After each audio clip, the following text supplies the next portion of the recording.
Welcome to the Wish I'd Known Then podcast, where we focus on how authors found success, looking at strategies that have taken them to the top of the bestseller charts, as well as what they've learned from their mistakes.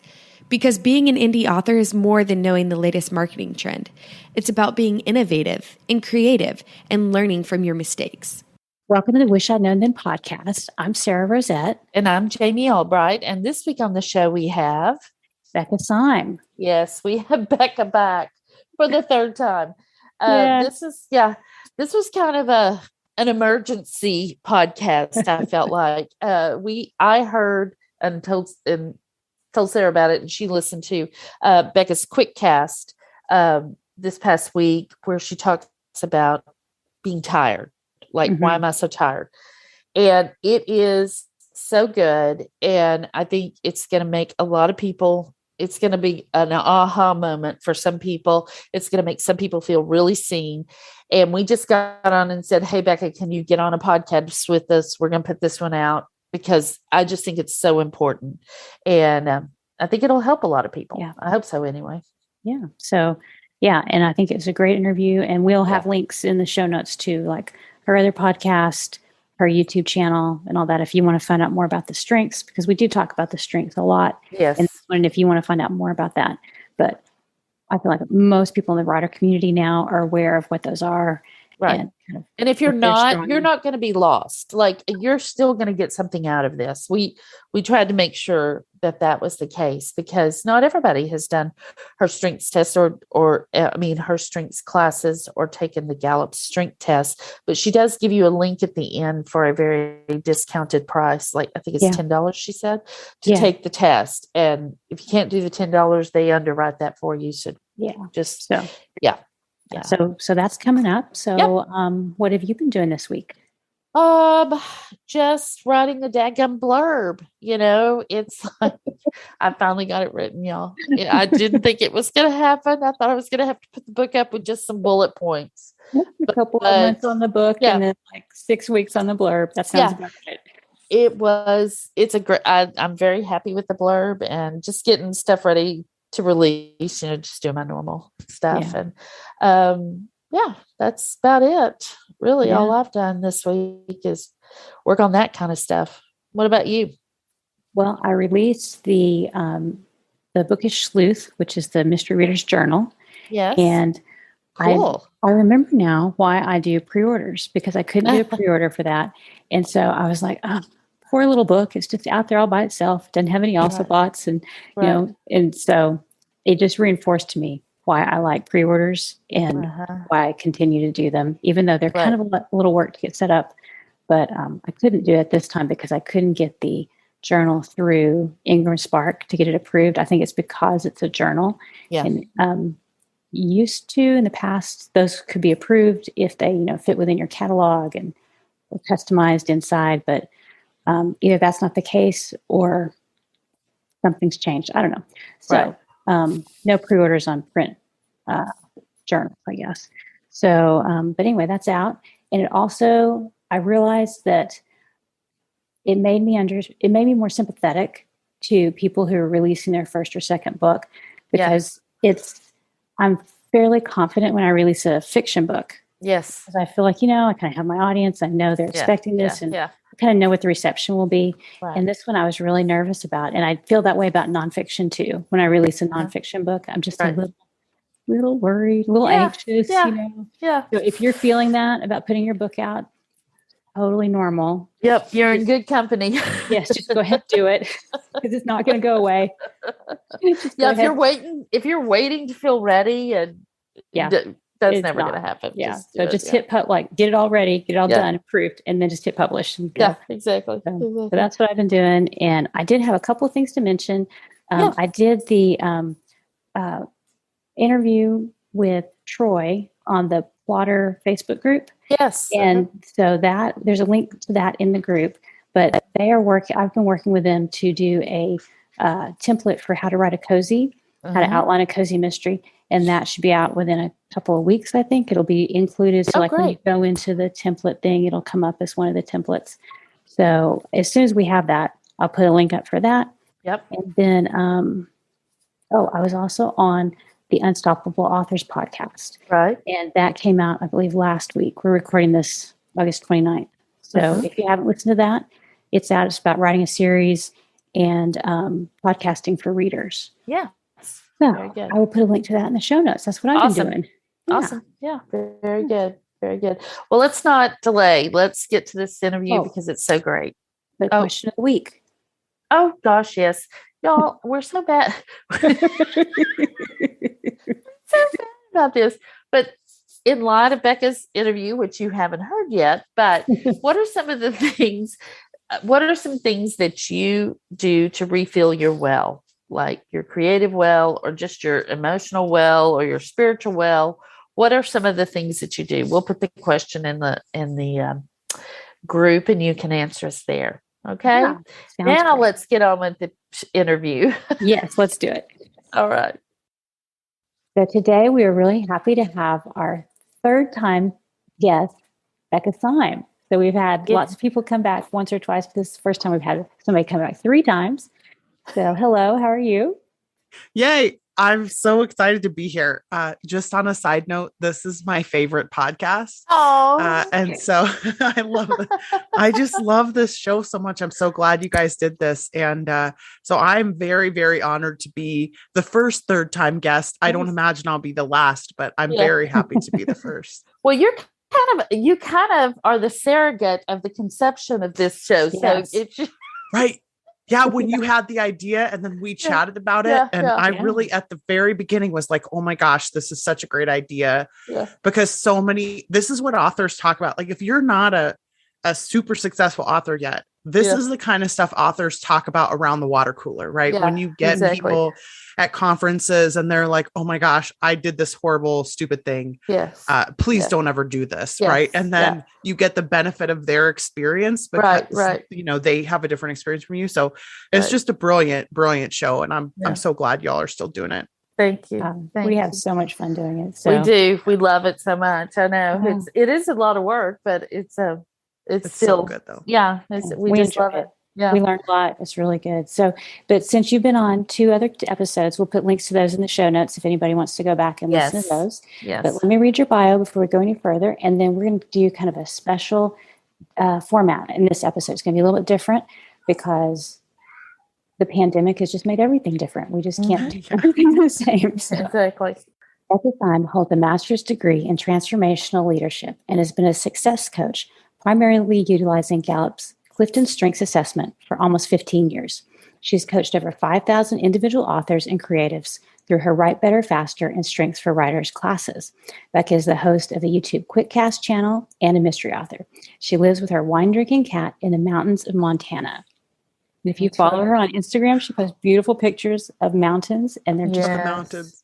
Yes. Yeah, where I will say, those of us who have been experiencing a different biological or ecological trauma this year, we have had fires in Montana for months. Yes. And today was the first day of clear sky. Oh, that's so nice. That feeling where you're like, oh my gosh, it's like the blue sky. I cried driving down the road. Just that's a little taste of what we're going to talk about today.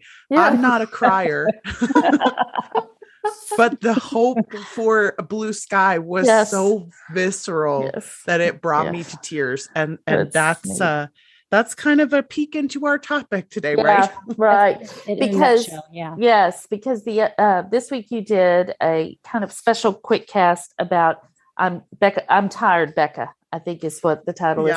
And I listened to it and just felt validated, felt seen, and just felt like that there was some hope for moving forward in this really uncertain time. So tell us why you felt like you needed to do this talk, and also like what it's about. I mean, we're talking around it, but we have just give us the premise and tell us why you decided to do this. Yeah, because the pandemic has been going on for so long, I feel like it kind of sinks into the back of everybody's minds every once in a while. And like the shared sociological experiences like that, that's really common. Like it's common for us to just, I can't be on high alert every 30 seconds. And so eventually my brain just learns how to sublimate that kind of trauma, but it is still traumatic to go through this experience altogether. And so what had been happening in coaching, and I coach people one-on-one every day of the week, and all authors right now, almost all authors. And so I would sit across from people and literally over and over and over again for months, it's been, I don't know why I'm so tired. I don't know why I'm so tired. And I literally just sit there and I'm like, do I say the word pandemic? Because it feels like everybody gets so unruly when we start talking about the pandemic, because we all know it's been going on for so long and no one knows when it's going to be over. And so I always have this, like, should I mention it or not? And lately I've just decided I'm going to stop. I used to say the word panda bear all the time because I just didn't even want to say pandemic or panini. Right. And I was like, no, we're just going to call a spade at this point and say the word and stop treating it like Voldemort and stop making it feel like we have to not talk about it. Right. Because why we are so tired, it's not just the pandemic either. It's everything that's been like traumatizing us over and over and over again, collectively. And again, just to be clear, like, it's not just the pandemic and it's not only, but now we all of a sudden have this very common shared experience that we can all understand, because anybody who's been traumatized by something in the past knows it's so frustrating when you know you're in trauma and everyone else is oblivious to it and you have to react like your body's in trauma, but no one else is, showing that solidarity. Well, now we're all in this together, so we all understand what it means. Right. And so when people would sit down with me in coaching and they'd say, I don't know why I'm so tired. And I would say, well, let me enumerate for you all of the things that you have been carrying around on your shoulders for the last who knows how long. Right. Your kids are at home for the first time. You're homeschooling for the first time. You have to learn how to do X, Y, and Z for the first time. Your spouse is working from home when they didn't used to. You can't go to the coffee shop. And I'm like, do you want me to stop? And they're in tears already, right? Because it's like, oh my gosh, yes, I don't know how I'm doing all this. I'm like, right. But that's also why you can't act like normal, because this is not normal. Right.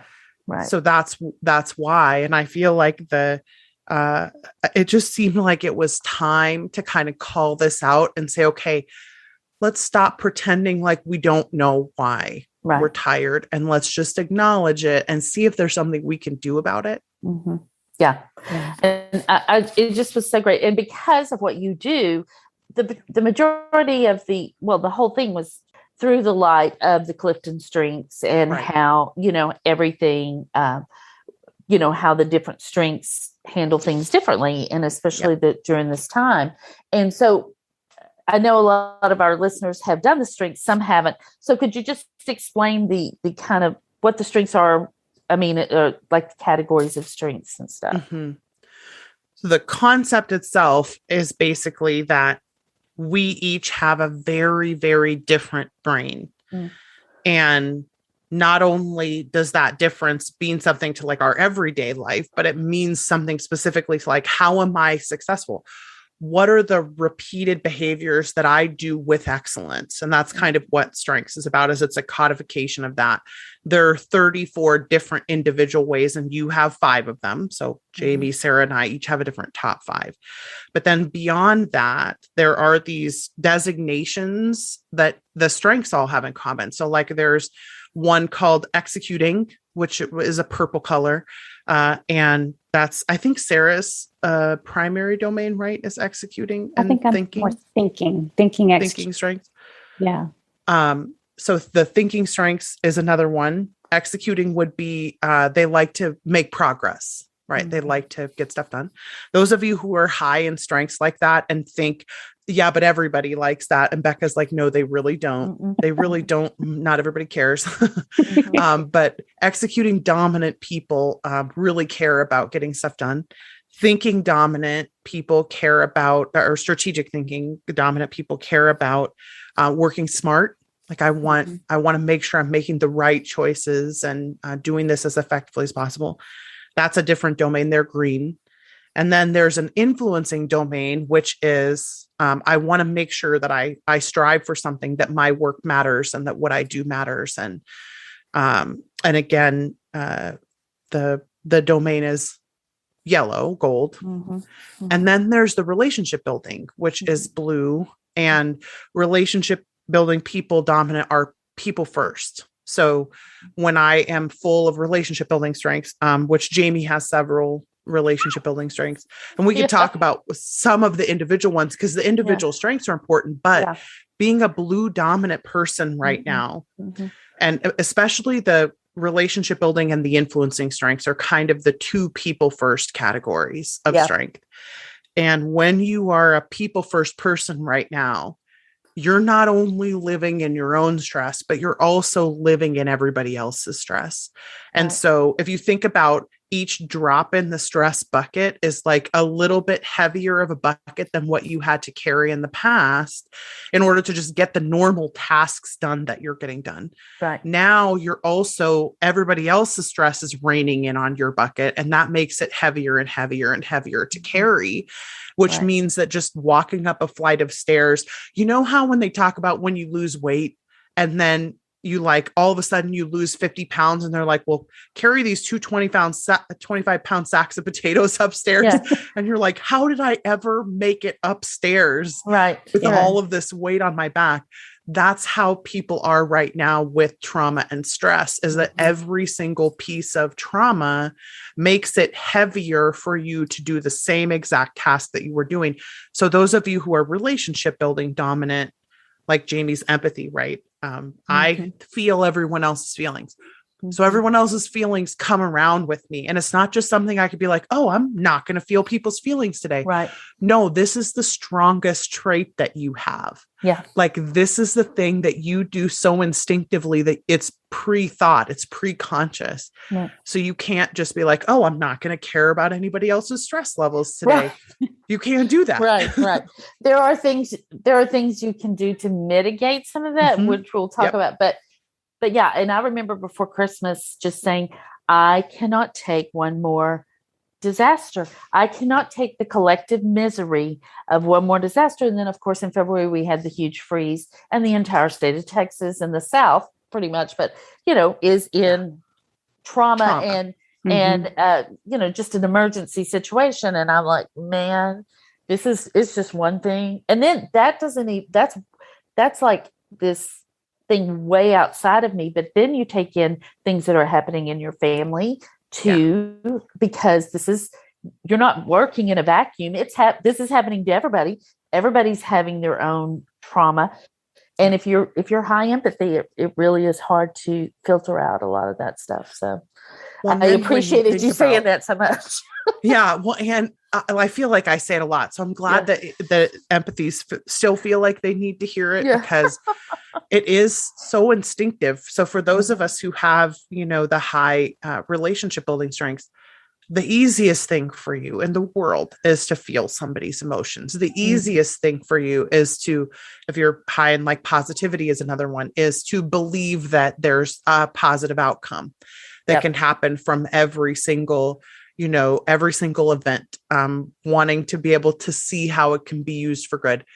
That capacity is so innate and instinctive, but it also creates, it's right, like kryptonite a little bit too, right? Like in the right environment, this fascinates me about Superman, by the way, in the right environment, kryptonite doesn't harm him. It helps him. Right. Right. But in the wrong environment, on the earth environment, it kills him. And so if you think about strengths as being very similar to that, empathy in the right environment is like Jamie's books, emotive, deep, powerful, like all of those positive things that you get out of that empathy strength, hopeful, funny, right? All that positivity stuff.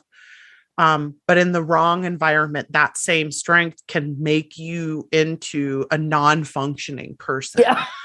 Right? Because it's like, I can't get out of bed. But some of that though is because we don't manage around them well enough, because we're like, oh, it's fine. I always go on Facebook in the morning. It's fine. I can just do this. Oh, I can just turn on the news. It's fine. And Becca's like, okay, remember your stress bucket that you're carrying around. That makes something like Facebook much heavier to do, or Twitter or Instagram. Yeah. It's heavier because then you're being exposed to additional stress and, additional emotions. And sometimes it can be beneficial because it can lift you out of something, but you don't know what you're going to get when you open them. And that's the danger. Right. The algorithm, because we don't know what's going to show up. Yeah. And that's interesting because of what I normally look at, I'm going to get more of that collective misery in a lot of ways, because that's just sort of, I am a people person, so I'm going to get all of their stuff. And that just makes so much sense. I'm sorry, I interrupted you, Sarah. Well, I was just going to say the strengths are so interesting because they, like, once you find out what they are, I think the next step, whatever your top 5 or top 10 are, you find it out, and then I've started to realize, okay, this has a positive and a negative to it, and so like it's learning like to lean into the positive part of it and mitigate the negative. And so I do have a lot of thinking strengths, but I'm a number 5, empathy. So like for me, I've had to learn not to watch the news, and we'll talk about more of this later, and not to get on social media as much. But then as an empathy, I almost feel bad for like not. And so I have to tell myself it's okay that I'm not going to be on Facebook as much. And, because I feel like, oh, there's readers, if they want to connect with me, or I need to know what's going on in the world. And you have to kind of retrain how you think about things. And that's just part of it. But it's very hard though. Yeah. But you do say in the podcast that you say that if you turn off the world, you're not being irresponsible. And I just think that's so important, Becca, because, like Sarah said, I almost feel bad if I'm not watching people suffer, because they're suffering and I need to suffer with them in some way. Right. And because I've had to do that. Yeah. Like that's definitely hard for empathy. Like one of the gifts of empathy is being able to help people who are suffering, right? Yeah. Making people feel heard, helping them to understand they're not alone, et cetera, et cetera. So that's where that kind of guilt feeling comes from, is that is often a role that you're comfortable playing when you're in normal life. And to me, that's the key, is like when we're in normal life, or when I'm feeling okay, because all of us go through periods during the last 19 months where we felt okay. Like I'm like, oh, I can handle Facebook and I really am fine. Right. And then I wake up, 2 or 3 days in a row and I'm like, I just feel like I can't even cope with the world. That's a signal you're too available, or you're too open, etc. Because your own ability to handle emotions, as let's say you're high in empathy, harmony developer, like some of those relationship building blue strengths where people first, I have a higher capacity to handle that stuff because that's what I do, right? Like that's what my strengths do, but not unlimited. It's not an unlimited capacity. And the danger is, and this is part of why I say it's not irresponsible, is because when you get to a point where you can't take care of yourself first, like where your buckets are empty or your bank of pennies is empty, and we'll talk about energy pennies in a second, but you will burn out. And this is part of why when people are like, I'm tired and I don't know why, I'm like, stop everything. Like, stop going on social media. Stop doing this. Just focus on building some energy back for yourself again, and on feeling okay again. Because if you don't, it's a very short slide down into burnout. And many of us just can't afford to burn out right now because we're not going to come out as quickly. because there isn't a lot of the stuff that would usually kind of help us to come out that no longer fills us in the same way. Because a lot of us, what we used to do would be like lay around in my house and eat Doritos or something. And we've been doing that for 19 months. Like that's what got us here. That's not going to help us out. Kind of lost its charm, right? Yeah, it has. Yeah, it's lost its charm. And the way we would get out of it is, for me, I went to several conferences a month. A year, travel. Because I could be around other authors and I could, it was time I spent away from writing, but it was good for me. It was energizing for you. It was energizing for me. And of course we can't do that now, but what you were saying about, the reason I wanted to do this podcast today is because I know there are people out there that are hurting and I want to help them. It's like because Becca wasn't scheduled to come on. She just graciously agreed to at the last minute jump on here with us. But I just felt it was so important because I just know that there are a lot of people wondering, like, why are things so different now? Because they're not putting two and two together to get, the big picture kind of thing. Or they don't see how quickly things drain them either. And I know we're going to talk about energy pennies, which I was going to say, let's talk about that. Yeah.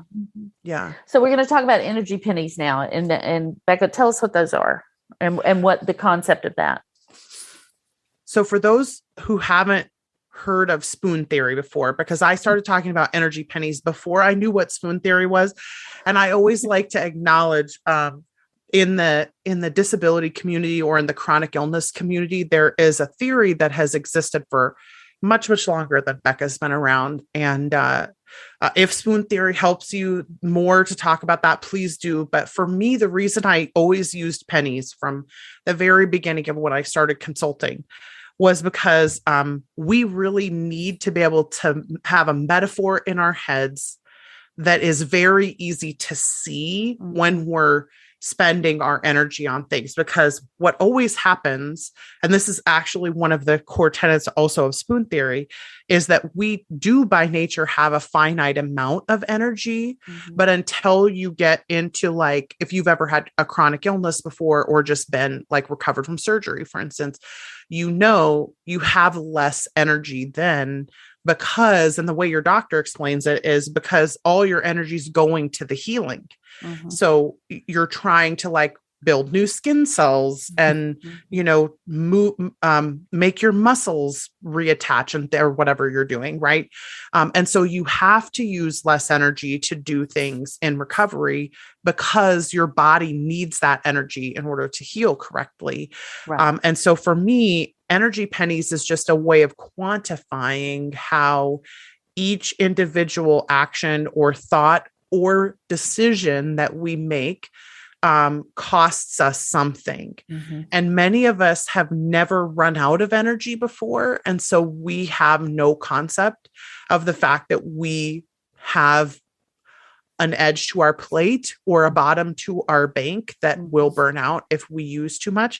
And so when we talk about energy pennies, the reason I specifically use penny is because I want you to think about that just cost me something. Like my decision to get on Facebook is not without price. My decision to go have sugar is not without price, right? There's a cost to that decision. But additionally, the cost is often something that because the decisions are so small, we don't realize that when they add up over a long period of time, that they actually drain our bank account of energy. And so the reason that I talk about energy pennies with the pandemic is because there's a ratio that we're used to in normal life, quote unquote, which is when I wake up and do 14 things in a day, it usually costs me this much energy, whatever the amount is, right? Like, and in my head, I'm thinking the energy that I normally have, it usually costs me that much energy. And now I'm doing half as many things and feeling the same as I would as if I had done twice as many. And I wonder why that happens. And it's because the ratio has changed in how much it costs you to make those actions happen or those decisions or choices happen because there's now so much stress or so much trauma. Or again, if you're high in blue strengths where you're feeling other people's emotions, now it's not just your pain that you're feeling, but it's everyone else's. So it used to cost me, let's say, $0.25 to go on Facebook, and now it costs me $1 to go on Facebook. And so if I'm spending too much energy in places that it's draining me too quickly, I will not have that energy when I say, need to not yell at my kids when they won't eat their manicotti. Like that. And then a very, very easy thing that used to not be a big deal for me is all of a sudden making me cry or break down or throw a tantrum because I am out of energy and don't realize it. It's like when you travel to a foreign country and you exchange your money, and what would have bought $50 will only buy 25. And so it's like we're in like pandemic, like we have different coins. We have different coins now. Different currency to it just doesn't go as far. No, it doesn't. And we're spending pennies on things we never used to have to spend pennies on. And actually, the different country is a really good metaphor because where I live, for instance, we have no sales tax. There is no sales tax. So when I go to the store and it says 99 cents and I go to the cashier, it actually costs me 99 cents to buy that thing. Whereas everybody who has sales tax is like, where is this magic land and how do I? Yes, exactly. I'm not going to tell you. You can't move here. No, no, I'm just kidding. It's Montana. Don't come here. We're fine. But it's like, if you go somewhere you've never been before and there's all these different taxes and I take my stuff up to the counter and think it's going to be 99 cents and it should be 99 cents. And then I get angry that it cost me $1.45 to buy whatever it is that I was buying before, water bottle. And I get mad about that, but I don't know why. Right. And the reason why I'm getting angry when it costs me more pennies to go to work than it used to. And I get home and I can't write at night anymore. And I get mad about that. The reason I get mad about it is because there's a currency conversion going on for your energy pennies that you're not conscious of. And you feel like it should still cost you 99 cents to do that same thing you've always been doing for 99 cents, but it's just not going to happen. Right. And we make those assumptions with so many things. Like we're talking specifically today about, energy and the pandemic, but I can think of times in my writing life when I was like, oh, this book took me 3 months. So this book will, and it's like, it doesn't always work that way. And we assume that what was in the past will be in the future. And it's not always the case. When I remember, Sara, when you moved, right? Like we had this conversation right before you moved because you had recognized that when you do something like that in the middle of a book, it costs you all this time. And so you had specifically set up your schedule so that there was a break where you weren't writing while you were moving. And most people wouldn't think to do that because they'd be like, oh, how hard is it? You're just moving. You're fine. Right. And I'm like, oh, no, sweetheart. No. No, because I've moved so much. I've tried it the other way and it didn't work. It didn't work. So Becca, I can hear people now saying, but I have to get this stuff done. I have to have so many books, or I have to get all this stuff done. I mean, what do you say to them? Because I've done that. I'm like, I have to get this done. I mean, it's like my livelihood. I know what I would say, but what would you say to that? So I would say, what you can't change. So there's something in my coaching that we call an unrealistic expectation, which means that if you could see my hands right now, I'm making two fists in the air and I'm going to pound them against each other because one expectation is that I should be able to do all the things that I have done before. That's the unrealistic expectation. That's one fist. But the problem is that my other fist is reality. So what I can't do is expect to be able to have those two meet and one of them not hurt. Because if reality means that this cannot happen, you are not able to change the currency conversion that your energy pennies are currently going through. The ratio has changed on you. That is reality. So either you do have choices though, right? Either I have to do less stuff in other arenas so that I can do the writing. And I have some suggestions about that. Or I have to do things that will make more pennies for me.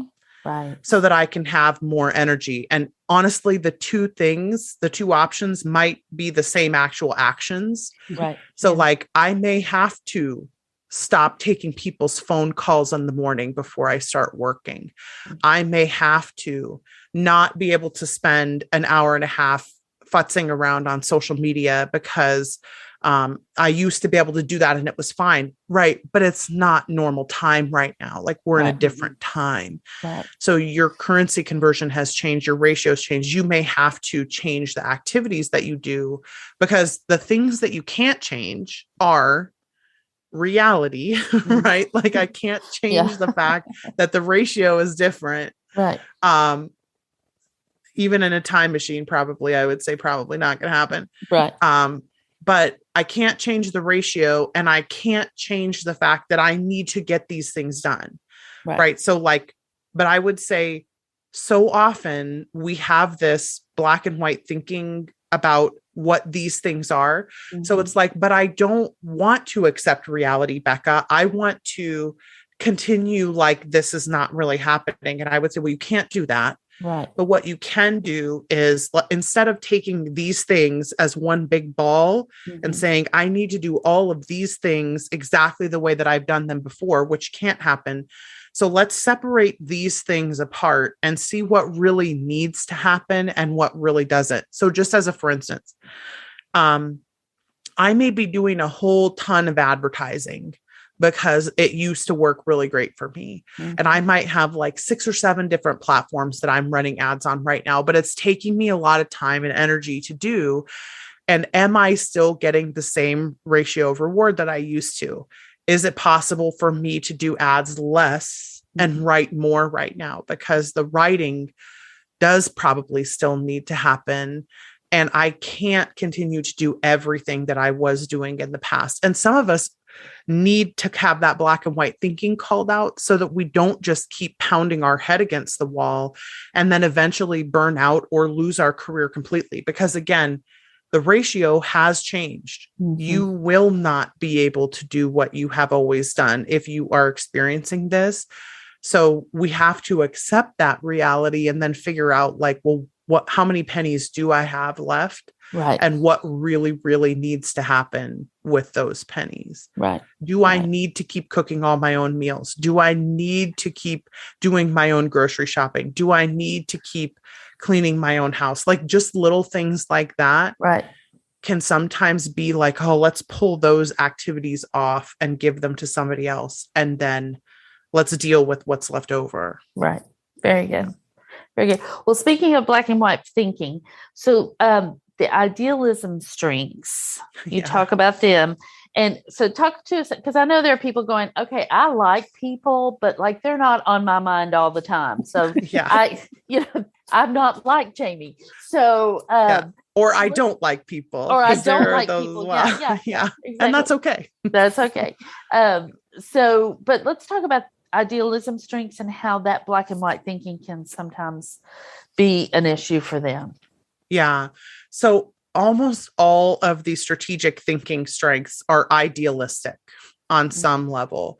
There are very few of them that aren't. And then additionally, there are a couple of the executing strengths, achiever and belief specifically. And then additionally, there are a couple of influencing strengths, significance, competition that are often, and sometimes woo and communication that are idealistic. So positivity also is idealistic. So when you have an ideal that you're shooting for, you have this almost compulsive black and white thinking that goes along with it. The what I want becomes the ideal, or what could happen maybe also becomes the ideal. And then I get so locked on to that ideal that I'm just not able to see that there are shades within that that I will work with if I have to. But because I'm so focused on this ideal, so let's give an example. Let's say I normally write 2 books a year and I decide I really would like to write 5 books a year, which usually Becca would be like, 2.5 times what you normally write. What's changing, right? Like what's changing? Because you're not likely to get that much faster just by applying productivity techniques. It's just not likely to happen. Right. But so let's say that I set my sights on this 5 books a year. And now I'm so obsessed with writing that much a year that I start to attack everything that I can, learning, taking classes, figuring this out, following other authors, spending all my time in Facebook groups trying to learn all the secrets. Meanwhile, not writing. Like I'm not actually sitting down to write. Right. And so I'm actually getting slower than I previously was because I'm hooked onto this ideal. There has to be a way, Becca. There has to be a way to write 5 books a year if I've only written 2 a year. And Becca's a very mean person because she would say there probably isn't. Like if especially if you've tried dictation, that's the only thing I've ever seen before that's actually made people get that much faster. And not everyone can dictate. Right. So if you try dictation and it doesn't work and you can't get that much faster, but then you spend all your time chasing this ideal, meanwhile, completely kneecapping the very reasonable 2 books a year that you could have been writing and aren't, because you're chasing this ideal and you're not willing to accept that the ideal may not be possible. And again, I'm not, advocating for, there are certain people who shouldn't lower their standards, right? There are certain people who they're going after higher standards is actually beneficial, but that's not the case for 85% of people. Like it's a very rare person who just should completely question the premise of realistic goals. So I have latched onto the ideal and am now not even close to what I could be doing because I'm so connected to this ideal. And this happens in more than just writing speeds, right? It happens in everything. It happens in my sales conversion numbers. It happens in my whatever. There's all these places where my inability to stop black and white thinking keeps me from being able to accept things that are real so that I can just move past them. And these are the people for whom, they spend years and years and years and years just not accepting that it's not possible for them to do something because insert reason, whatever it is. But that reason has created an inability for them to see nuance and variance. So like, well, okay, what about 3 books a year? Like, what if I can't do 5, but what if I could do 3? Right. By stopping chasing the productivity crap, by stopping being on Discord, by stopping being in all these Facebook groups all the time. What if you could get 3 books reliably done instead of 1 because you're trying to do 5? Right. Like that's that just seduction of black and white thinking in idealism, in an idealism strengths way, where the strengths are making you be idealistic. They're making you want to push towards this thing, but there's no limit. Like it's kryptonite for you right now. Mm-hmm. Very good. I actually fall in that category as well. Yeah, me too. It's a wonder I get anything done. But yeah, I do because, I think, oh, well, I have this idea, like even with word count, I'll do it with word count. Like I'll set myself a word count per day that is doable and even doable for me, but it's not doable over long periods of time. And I know that about myself, but I just am looking at the calendar going, if I did this many, this, and then what happens is I can't. And then I burn myself out like a little short burnout thing. Yeah. And then I just sit there for 2 or 3 days. And then I could have gotten the same amount of words in if I had just done my normal word count and not burn myself out doing it. So I do that all the time. Oh my gosh. So you were talking about people that shouldn't lower their productivity? Who are those people? And how is that helping them during this time? Yeah. So there are several of the executing strengths, like the purples, where work actually helps you to cope.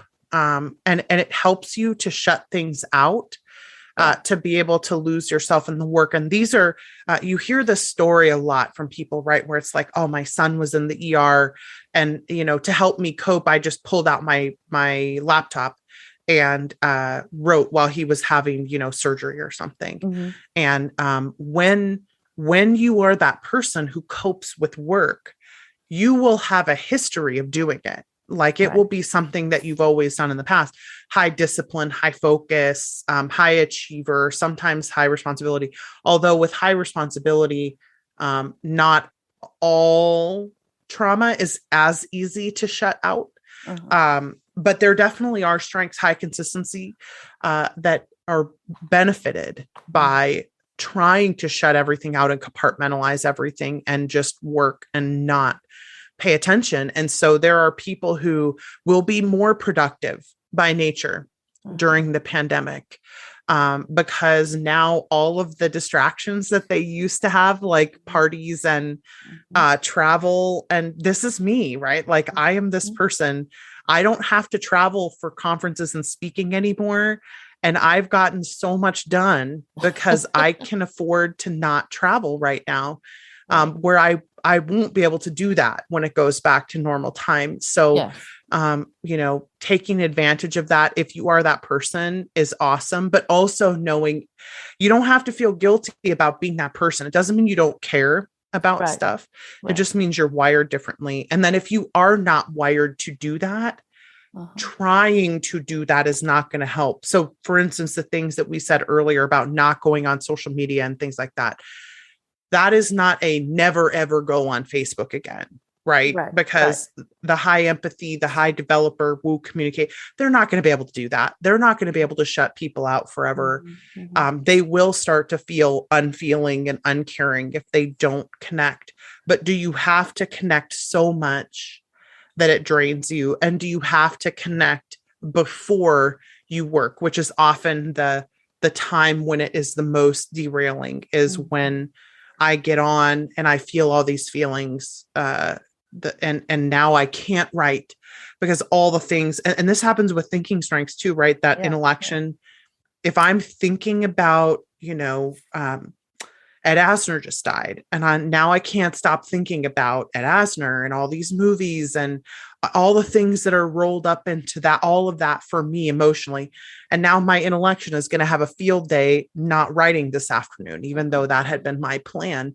Yeah. And because I'm Googling to see who he was married to, how many kids he had. Yeah. Yep. I mean, or wanting to watch one of his movies, right? Because it's because now I'm like, oh, I want to watch Up again because and now I can't stop thinking about it. Right. So it would have been better for me to just not have gone on Twitter before I wrote, because he's not going to be any less gone in 4 hours.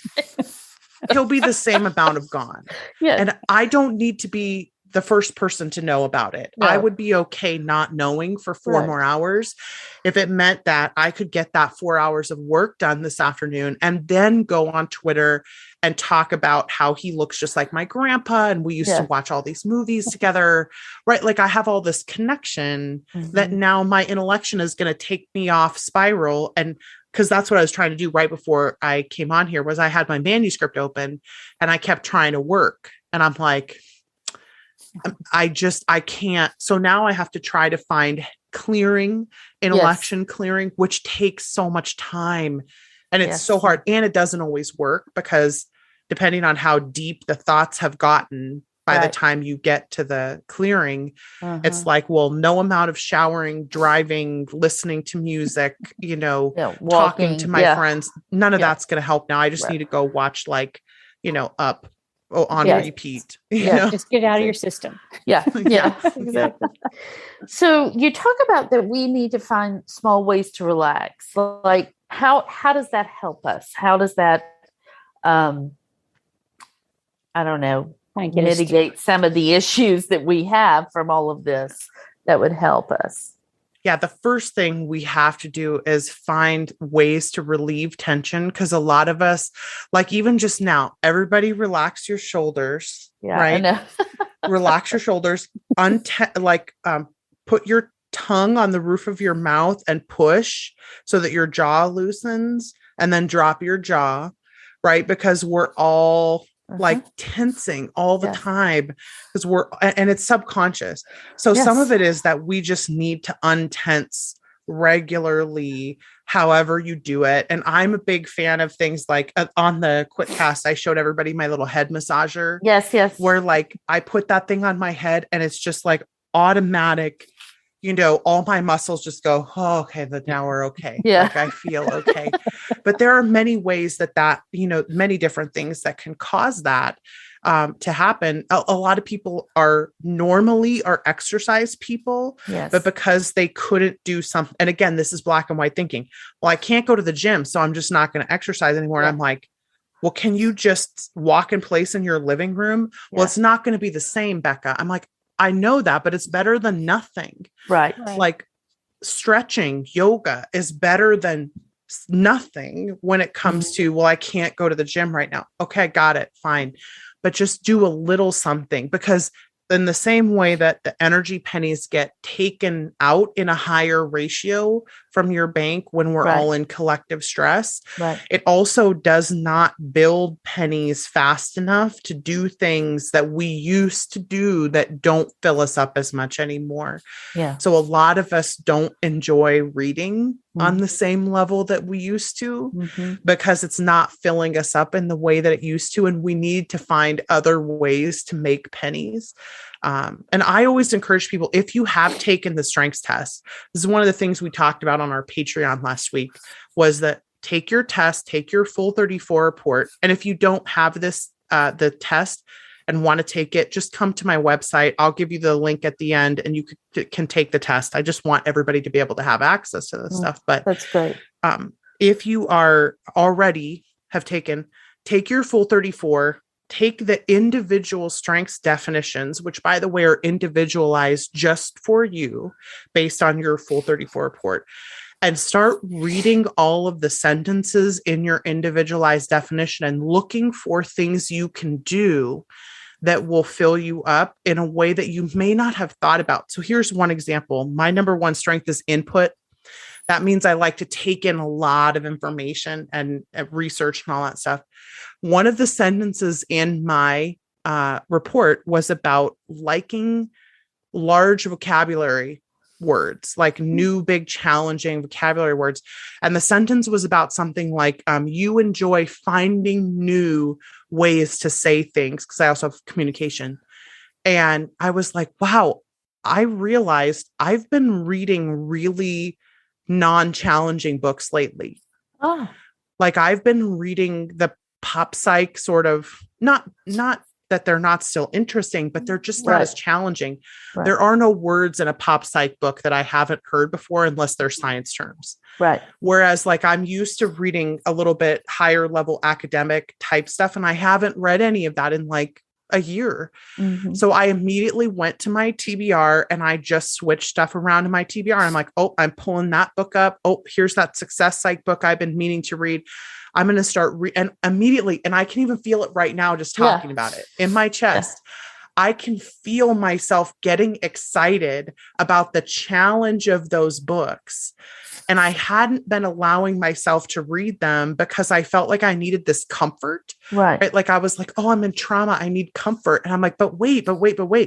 We still need to challenge ourselves. We still need to grow. We still need to move forward and become smarter and become better. Like just because we're in trauma doesn't mean we can't still be completely successful. Like our bodies and systems are extremely resilient. You can do both. You can be traumatized and also succeed at the same time. Thank God, human body and brain are amazing. Just amazing. Exactly. But if you look at your full 34, look for those places where these are things that I have forgotten that I even like to do, and things that I would not normally just be like, oh, I think I should read a really challenging book today. Like, I wouldn't think of that in the middle of a pandemic. Right. But when I look at my report and I remember my old self, it's like, oh yeah, old Becca really, really loved to just read a super obscure, almost like academic style book that just would make me walk away and be like, I feel smarter now. Right. Right. I need to do that. Exactly. Yeah. I think you're right too, though, about how we're holding a lot of tension and we don't even realize it. Like the other day, those broadcasting tests that come on the TV that we used to ignore all the time. I almost broke my leg trying to get from my office into the living room because my daughter and grandson were in there to make sure it wasn't a real disaster. Like it was a real thing. Like, what is happening now? And that is just living at level 10. And so you're right. So if you can find those things that give you that joy, that just is going to make all the difference in the world. That's such good advice. But so Sara, do you have anything else you want to ask Becca? Because I think we're coming up on the hour. We did most of the things we wanted to talk about. And I think like the main thing was, do you have any other like advice? Like where do we need to land on this? I think that's the big thing. Where I would land is most of us are not doing okay. No. Like we may smile, we may look fine, we may still be releasing books, but I cried because there was no smoke in the sky this morning. You guys, I don't cry about anything ever. It's just not me. Yeah. Right. And little tiny things like that. Like I get more annoyed when my family does things that bother me that I didn't used to get annoyed. And we really need to have a lot of grace for ourselves and just relax our shoulders and drop our jaws more often. And if you are currently feeling like I can't afford to take the time to do these things, I would say you can't afford not to at the point. Because if you're at the point where you're that far that you just feel like you're already in trauma, you have to take a break and take a breath and make some energy pennies. And it might not be doing things that we would classically think of as relaxing. It might not be watching Netflix because that might be making it worse. Yeah.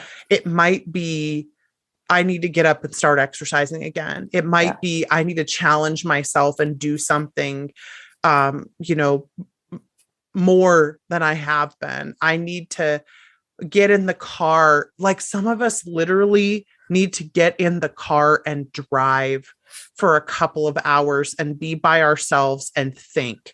Yeah. And if you're used to getting thinking time and you're not getting it because your whole family's around you all the time, I really need you to get out of the house and be by yourself and do some thinking somehow, because you need that. Like when you have a need for something, you just have it. It's not going away because you can't get it. Right. It's going to require you to take it at some point. Right. And you might find too, like I would get my thinking time during the day. Like I was here alone. I was working. I was thinking, but now everybody's here. And, I can't tell you the number of conversations I'm making quotation marks with my fingers. My husband and I have had about how I'm not paying attention to what's going on or what he's saying or what anybody else is saying or what, but it's because I'm still thinking. It's just that they're all around me now. And it's like, I live in my head. I never realized how much in my head I lived because there wasn't anybody around to go, hey, you're not paying any attention to me. Or I just told you that 5 times, because I'm still trying to do the things I was used to do, but things are different now. Things are different. So yeah. Well, I think this has been great. I just appreciate you so much coming on and helping us with this. And so tell everybody where they can find you and where they can get all your courses. I mean, Becca has so much to offer, and I will say this because she won't, but so much to offer. And it's, it's all not excellent. all, I mean, it's all excellent. It's all going to help you, but it's not, nothing is like enormously expensive, and you have a lot of free resources and stuff like that. So I just people feel where like to go to get started, like if they're interested in the strength stuff. Right. Oh, right. And actually, if you haven't taken the test yet, come to betterfasteracademy.com, and there's a little link click at the very top of the website that says, if you're here from a podcast and you want to take the strengths test, click here. So if you haven't taken the test yet, you can do that. It's going to say that the test costs $10 because it does have a cost, but we're fully willing to underwrite it for anybody who can't afford to pay the $10. Please don't let that stop you. Like, it's not a hardship for us. We're more than happy to underwrite it if we can, because I do think this information is necessary to get in people's hands. I just think it helped. I have yet to see people who have genuinely approached it like as a helpful tool that it hasn't helped. Because it's just the way that they created this test, and you can learn more about this in other places, but the way they created this test, that the research they did was so exhaustive because they were specifically looking for what the patterns were. They didn't have a pre-decided expectation about anything. They wanted to discover what the patterns were. So they did extremely exhaustive research on successful people, and then they found the patterns. So the patterns exist there, and we just want to help you find them. So betterfasteracademy.com, you can take the test. And then there's also a link to our QuitCast, QUITCAST, that's on the top. And that has all the free resources on our YouTube channel. And we talk a lot about burnout, writer's block, and all that kind of stuff as well. But we also just talk in general about author success. Like, why am I not writing as fast as I want to? Why is this happening? Why am I not selling the way that I want to? Like, that's a lot of the stuff we're talking about right now on the QuitCast. And so that's probably where I would send everybody first. Yep. Very good. That's great. And I think we know a lot of people who have taken the test, and like you said, I don't know anyone who has taken it, and it hasn't been eye-opening, because it just gives us knowledge about ourselves, and it gives us a vocabulary to talk to each other about it. I just think it's fascinating stuff. So we both highly recommend it. Yeah, we do. I love it. Yeah. And thank you both for having me on today. Sure. As much as the topic is, like, we have to talk about the pandemic, but also, you're talking about it here with three people who really care about you as a person. And I know all of our collective strengths well enough to know, like, there's a reason why the three of us do the work we do in the author space. And it's because we're all also authors. And we care a lot about authors having an easier time than they have had before, because we want to make sure that we're all okay in the industry. Because when we're not okay, it is a very, very hard place to belong, this industry. And so we're all here to make your life better. And we all actually care about you as individual people. And so I'm really, really pleased and honored to be here with you two today. Thank you. Thanks for coming on. We appreciate it. Yeah. So we'll have all the links at wishidknownthenpodcast.com. And thanks to Alexa Larberg for editing and producing the podcast. And thanks for listening today. We'll see y'all next week. Bye, everyone. Bye. Thanks for listening to the Wish I'd Known Then podcast. We hope this episode inspired you, empowered you, and made you laugh a little bit too. If you loved it, tell your friends about it. And if you feel so inclined, leave us a review. We look forward to being with you again next week.